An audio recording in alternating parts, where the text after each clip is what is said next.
Hello everyone.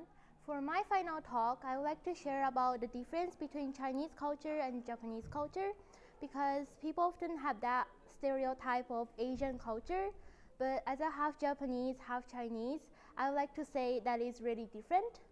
And in addition to this, I would like to share about the difficulties that we have, the people who comes from the mixed culture, and also at the same time, I want to talk about the importance of being mixed culture and how important the culture is and how that defines us.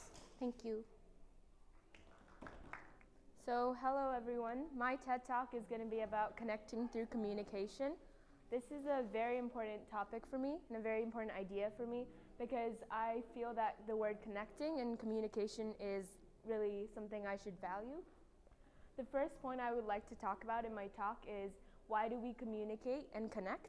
And this is a very important point to talk about because I would like to define what communication and connection means in my own words during the talk.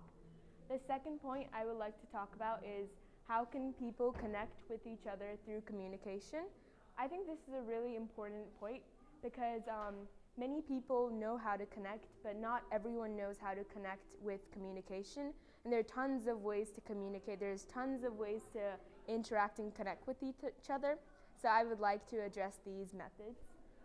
The third point is why is it so important to connect with the people around us? I know a lot of people who know that it's important to connect with others, who know it's important to communicate with others, but I'm pretty sure that not everyone knows why it's important, so I would like to address why it's important.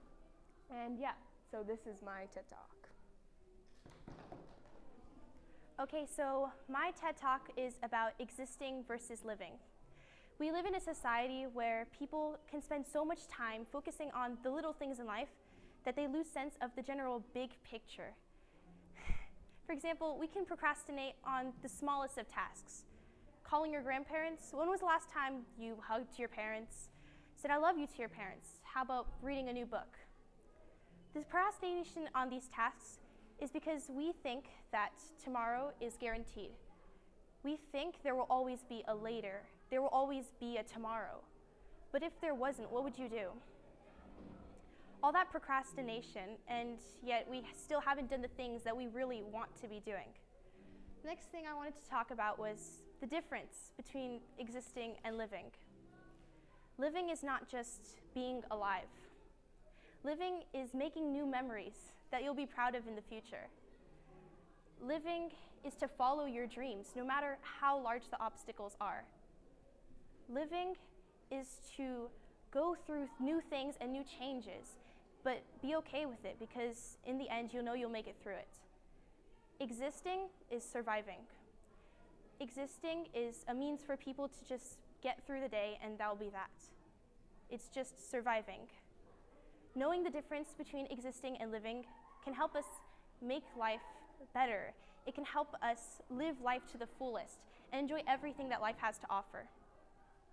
If we just make small changes, such as trying something new or finding a new hobby, we can also build on our relationships with other people, question ourselves and our purpose. And this will cause us to truly live life. Thank you. Hello. For my TED Talk, I want to talk about my growth mindset. I'll talk about why I need a growth mindset and also share stories of my struggles being an IBDP student and also as my experiences through being a student athlete.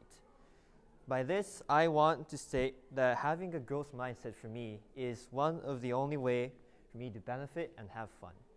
By the end of the TED Talk, I want people to know about me more and possibly influence you guys in a good way. Thank you. Hi. So last year I did a TED Talk on empathy. And empathy is about our ability to understand how other people are feeling and being able to feel for them.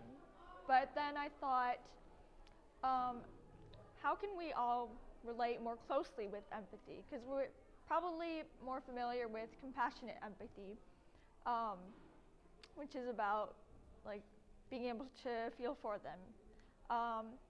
But then I feel that empathy is really a skill that can be applied everywhere.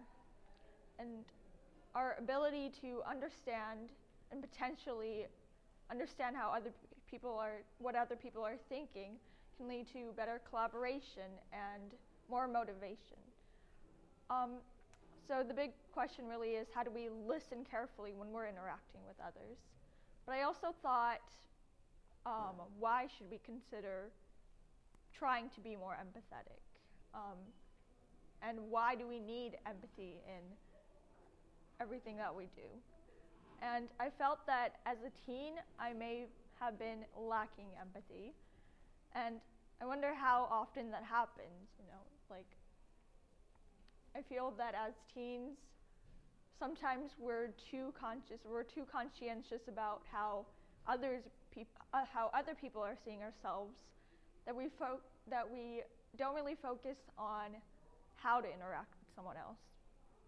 And we probably can relate to that, the first feeling we get when like we get recognition, or maybe even with social media, how we get too attached to how other people are seeing us.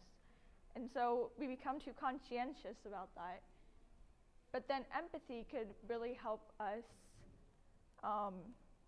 let go of that frustrating feeling, when you don't have to focus on your self-image.